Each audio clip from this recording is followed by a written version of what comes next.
Hey everyone, welcome to Ordinary Investor. Bush's 2001-2009 term, S&P 500 down 40% total, toughest ride. Daily 48% up, yearly 50% positive. Let's crunch daily, weekly, monthly, yearly stats versus Trump-Obama. Stick around for charts, smash like for market history.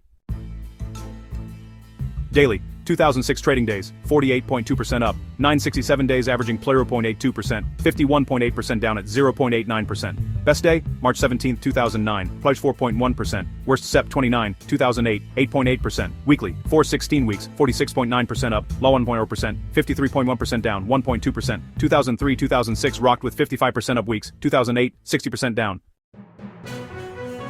Monthly, 96 months, 43.8% up, so 2.2%. 56.3% down, 2.8%. March 2009, so 0.8% peak. Oct 2008, 16.9% low. Yearly, 8 years, 50% up, plus 12.5%, 50% down, 22.5%. 2003, plus 26%, 2008, 38.5%. Low rates boosted 2003-2006, crisis tanked 2008.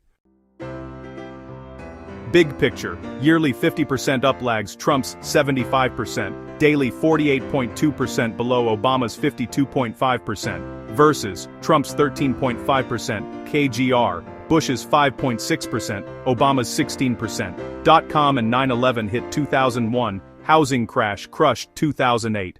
Returns, 40% total, 5.6% yearly, versus S&P under Obama, lower to 35%, 8 years, Bush is a bear.